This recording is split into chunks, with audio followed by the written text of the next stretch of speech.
নমস্কার। রাশিচক্রের ১২টা রাশিরই কিছু না কিছু গ্রহ আছে যারা অত্যন্ত শুভ গ্রহ এবং সেই রাশিটাকে প্রোটেক্ট করে, সব দিক থেকে রক্ষা করে। এইরকমই ১২টা রাশির মধ্যে ৫টা এরকম ভাগ্যবান রাশি আছে যে ৫টা রাশিকে তাদের কোনো একটা গ্রহ দৈব কৃপা দ্বারা, অদৃশ্য শক্তির দ্বারা তাদেরকে প্রোটেক্ট করে। অর্থাৎ তাদের জীবনে যে কোনো বিপদই আসুক না কেন, সেই বিপদ থেকে খুব তাড়াতাড়ি তারা মুক্তি পায়।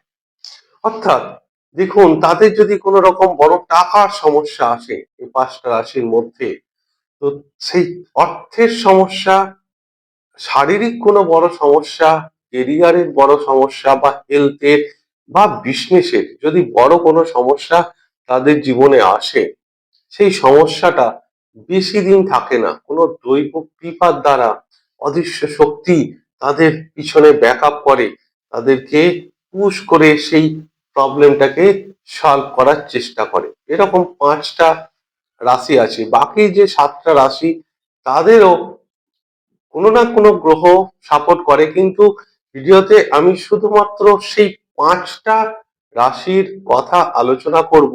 কেন ওই দৈব কৃপা, অদৃশ্য শক্তি সব সময় ব্যাকআপ করে, কেন, কি কারণ, আর তারা গত জন্মে কি এমন কাজ করেছিল যে কারণে এই জন্মে তারা সেই ব্যাকআপটা পাচ্ছে, বাকিরা পাচ্ছে না। প্রথম যে রাশিটা আসছে, সেই রাশিটা হচ্ছে ধনু রাশি। ধনু রাশি কেন? কারণ এটা কালপুরুষের ভাগ্য রাশি, ৯ নম্বর রাশি, অগ্নিতত্ত্ব রাশি। আর এটা হচ্ছে দ্বিস্বভাব রাশি এবং এই রাশির মালিক হচ্ছে স্বয়ং বৃহস্পতি। বৃহস্পতি দেবগুরু তিনি, তাই তাকে প্রোটেক্ট করতে বাধ্য তিনি। এবং এই বৃহস্পতি এই রাশির আবার সুখ স্বাচ্ছন্দ্যের কারক। তাহলে বৃহস্পতি কোনো সময় চাইবে না এই রাশির কোন রকম নেগেটিভ হোক, কারণ বৃহস্পতি অত্যন্ত শুভ এই রাশির জন্য। তাই বৃহস্পতি এই রাশির মানুষকে সব সময় প্রোটেক্ট করবে, জীবনে দুঃখ কষ্ট থেকে মুক্তি দেবে, যে কোনো প্রবলেম থেকে সলভ করবে। শুধু তাই না, আর একটাও কারণ আছে, বড় কারণ, যেটা হচ্ছে এই ধনু রাশির সূর্য ভাগ্যপতি, যে এই পৃথিবীর এই গ্রহদের সত্তা, সেই সূর্য মহারাজ তিনি নিজের ভাগ্যপতি। আর মঙ্গল, যে সাহস পরাক্রম তেজের কারক সেনাপতি, তিনি পঞ্চমপতি। অর্থাৎ এই রাশির ব্যাকআপ এতগুলো আছে, সেই কারণে এদের জীবনে কোনো প্রবলেম আসুক, কোনো আর্থিক সমস্যা আসুক, শারীরিক বড় ধরনের কোনো সমস্যা আসুক, যদি খুব নেগেটিভ চার্ট না হয়, তাহলে ধনু রাশির মানুষকে দৈব কৃপা, ঈশ্বরের একটা আশীর্বাদ অবশ্যই থাকে। সেকেন্ড যে রাশিটা আসছে, সেটা হচ্ছে তুলা রাশি। তুলা রাশি কালপুরুষের ৭ম রাশি। এই রাশিতে শনিদেব তুঙ্গ অবস্থায় থাকে। কে প্রোটেক্ট করে একে? যে প্রোটেক্ট করে স্বয়ং গ্রহরাজ শনিদেব। শনিদেব যার পাশে আছে, শনিদেব যার সাথে থাকে, তাকে আটকায় কে? হ্যাঁ, মানুষ হয়েছে জীবনে উত্থান পতন, আপস অ্যান্ড ডাউন, বিভিন্ন সমস্যা, এ তো থাকবেই, কিন্তু সমস্যার যে সমাধান, সেটা গ্রহরাজ খুব তাড়াতাড়ি রিকভারি করে দেয়। কারণ গ্রহরাজ এর চতুর্থ এবং পঞ্চমপতি শনি। শনি যার আছে তার জীবনে আর দুঃখ কি? তাই তুলা রাশির মানুষদের জীবনে কোনো সমস্যা আসলে অবশ্যই গ্রহরাজের প্রতিকার। প্রতিকার বলতে উল্টো পাল্টা এই যে আপনার শিকড় বাকড় হ্যান ত্যান না করে, শুধুমাত্র বীজ মন্ত্র এইটুকু জপ করলেই, শনির প্রণাম মন্ত্র জপ করলেই ১০০টা রত্ন পড়ার সমান হয়ে যায়।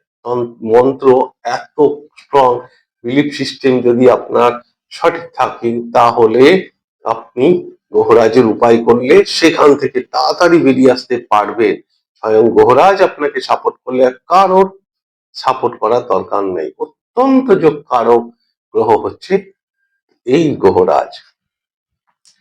এছাড়াও 3 নম্বর যে রাশি, সেই রাশি আসছে মেষ রাশি।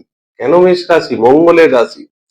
এটারও ভাগ্যের মালিক হচ্ছে দেবগুরু বৃহস্পতি, আর এর পঞ্চমের মালিক হচ্ছে সূর্য, যেমন তেজ প্রকাশ। আর এর রাশিপতি স্বয়ং মঙ্গল। এটাও একটা অগ্নিতত্ত্ব রাশি।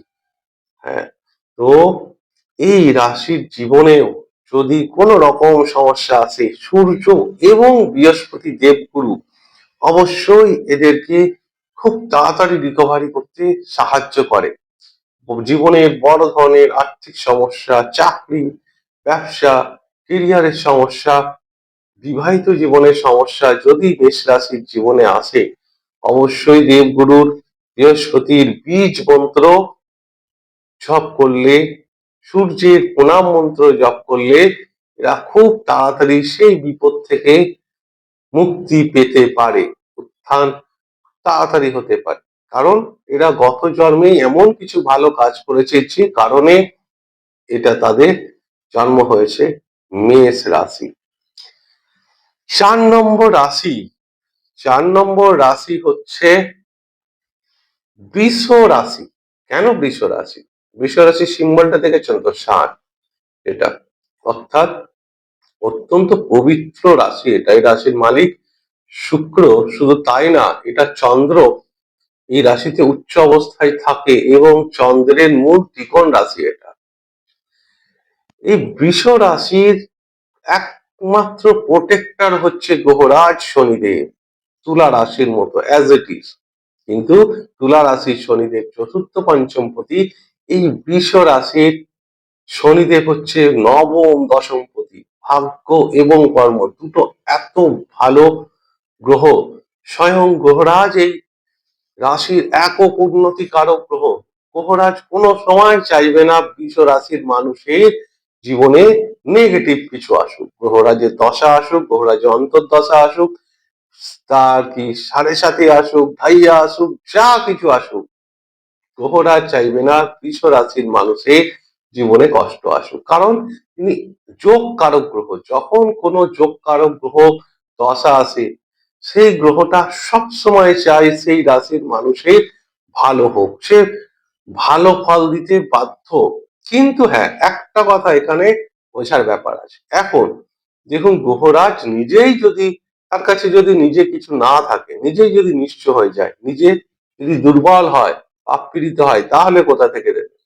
তবুও মহারাজের যতটুকু আছে উজাড় করে দেওয়ার মতো ক্ষমতা রাখে এই বৃষ রাশির ভাগ্য রাশি এবং কর্ম রাশি। তাই গ্রহরাজ যাকে প্রোটেক্ট করে, গ্রহরাজ যাকে রক্ষা করে, তাকে মারবে কি? মারার সাধ্যি কার আছে? তাই বৃষ রাশির মানুষরাও জীবনে কোন রকম সমস্যা আসলে অবশ্যই গ্রহরাজ শনিদেবের শরণাপন্ন হন। শনিদেবের প্রণাম মন্ত্র হচ্ছে ওং প্রাং প্রিং প্রং স শনৈশ্চরায় নমঃ। এটাও শনিদেবের বীজ মন্ত্র। আর শনিদেবের প্রণাম মন্ত্র হচ্ছে ওম নীলাঞ্জন জয়প্রহং রবিসুতং মহাগ্রহম ছায়া গর্ভে সম্ভূতং বন্দে ভক্তা শনৈশ্চরম। এই মন্ত্র 108 বার জপ করলে জীবনে যত কিছু বাধা আসবে আপনি পার পেয়ে যাবেন। ঠিক পার পেয়ে যাবেন। হ্যাঁ, বাধা তো আসবেই, কিন্তু সেই বাধা থেকে খুব খুব সহজে, খুব তাড়াতাড়ি আপনাকে মুক্তি দিতে পারে এই গ্রহরাজ স্বয়ং নিজে। এছাড়া দেখুন, ধনু রাশি, তুলা রাশি, মেষ রাশি এবং বৃষ রাশি, 4টে রাশি। এছাড়াও দেখুন, 5 নম্বর রাশি বলার আগে এছাড়াও যে রাশিগুলো আছে তাদেরও কিন্তু একবারে তারা অসহায় এটা বলা ভুল। প্রত্যেকটা রাশির একটা নিজস্ব উইল পাওয়ার আছে, তার প্রোটেক্টর আছে, সেই গ্রহগুলো তাকে সাপোর্ট করে। কারণ গ্রহদের দুটো পার্ট, দুটো দল গ্রহরা। যেমন রাজনীতির দল এতগুলো, সেরকম গ্রহদেরও দুটো দল। একটা দলে থাকে শুক্র, শনি আর বুধ, 3টে গ্রহ, এদের একটা ইউনিয়ন। আর আরেকটা ইউনিয়ন হচ্ছে বৃহস্পতি, সূর্য, মঙ্গল। এই দুটো ইউনিয়ন। রাহু কেতু আলাদা আলাদা ধরে নিচ্ছি। এবার চন্দ্র থাকলো। চন্দ্র ঠিক মিডিলে, কখনো সে পাপ পীড়িত হয়ে যায়, অর্থাৎ পূর্ণিমার চন্দ্র, শুক্লপক্ষের চন্দ্র সে কিন্তু শুভ, অত্যন্ত শুভ। কৃষ্ণপক্ষের চন্দ্র সে অশুভ হয়ে যায়, তখন সে নেগেটিভ, তার মানে পক্ষ বলার থাকে না।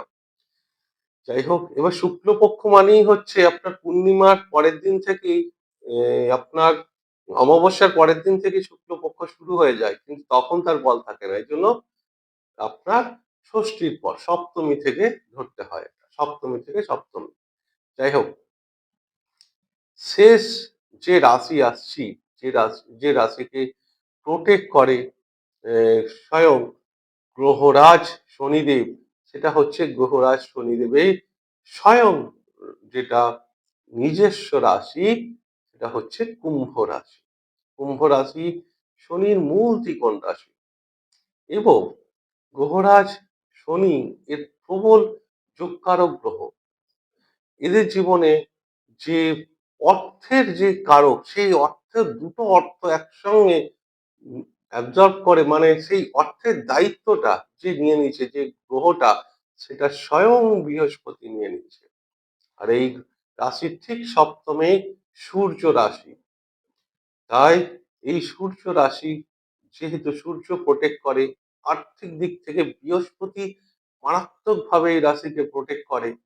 আর স্বয়ং গ্রহরাজ যার সর্বেসর্বা, তিনি সর্বকিছু এর দায়িত্ব নিয়ে নিয়েছে, তাহলে এই রাশিকে মারবে কে? কিন্তু রাশির যদি কোনো সময় খারাপ আসে, গ্রহরাজের শরণাপন্ন হলে তার প্রণাম মন্ত্র, তার বীজ মন্ত্র, তার উপায়, তার পুজো পাঠ, তার রেমিডি, তার স্টোন, তার রত্ন, তার শিকড়, এগুলো করলে আপনি অবশ্যই খুব তাড়াতাড়ি সেখান থেকে মুক্তি পাবেন।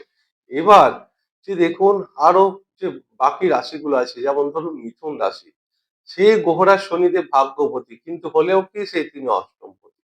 কর্কট রাশি, বৃহস্পতি ভাগ্যপতি, কিন্তু হলেও তিনি ষষ্ঠপতি। আবার দেখুন সূর্যেরও বৃহস্পতি পঞ্চমপতি, কিন্তু নিজে আবার অষ্টমপতি, কিন্তু সূর্যের রাশি ভালো, তাই সূর্য সিংহ রাশিকেও প্রোটেক্ট করে সূর্য, কিন্তু সব সময় প্রোটেক্ট করতে পারে না। কারণ বছরে কিছু মাস সেই খুব দুর্বল থাকে, যেমন পুরো কার্তিক মাসটা। হ্যাঁ, তো নভেম্বরের 15 থেকে ডিসেম্বরের 15, এই যে সময়টা, আপনার সেটা মাফ করবেন, আপনার অক্টোবরের 15 থেকে নভেম্বরের 15, এই যে কার্তিক মাসটা, এটা সূর্য খুব দুর্বল থাকে, এখানে ভালো ফল সে দিতে পারে না। তো সেই কারণেও প্রোটেক্ট করে, কিন্তু 100% যে পাঁচটা রাশির কথা বললাম, তারা যেভাবে সাপোর্ট পায়, ঠিক এই রাশির মানুষরা সেরকম পায় না। যেমন মিথুন, আপনার কন্যা, বৃশ্চিক, এরা কিন্তু সেইভাবে সাপোর্ট পায় না। মীন রাশির মানুষরাও কিছুটা সাপোর্ট পায়, কিন্তু সূর্য রাশি 6 নম্বর রাশি, সেই কারণে মঙ্গল ভাগ্য রাশির জন্য মঙ্গল ভালো না, ভাগ্যের জন্য বৃহস্পতি অবশ্যই ভালো। এই জন্য মেষের ভাগ্য স্থান বৃহস্পতি, সেই জন্য অত্যন্ত ভালো। হুম। যাই হোক, এই গেল 5টা রাশি। এই কথা মেনে অবশ্যই গ্রহগুলো উপায় করবেন, দেখবেন জীবনে নানা বাধা বিপত্তি অবশ্যই ঈশ্বরের আশীর্বাদে কেটে যাবে। যাই হোক, ভিডিওটা যদি ভালো লাগে তাহলে অবশ্যই চ্যানেলটিকে সাবস্ক্রাইব করতে ভুলবেন না, আর ভিডিওটিকে লাইক এবং শেয়ার অবশ্যই করবেন। ঈশ্বরের কাছে প্রার্থনা করি সকলেই ভালো থাকুন এবং সুস্থ থাকুন। নমস্কার।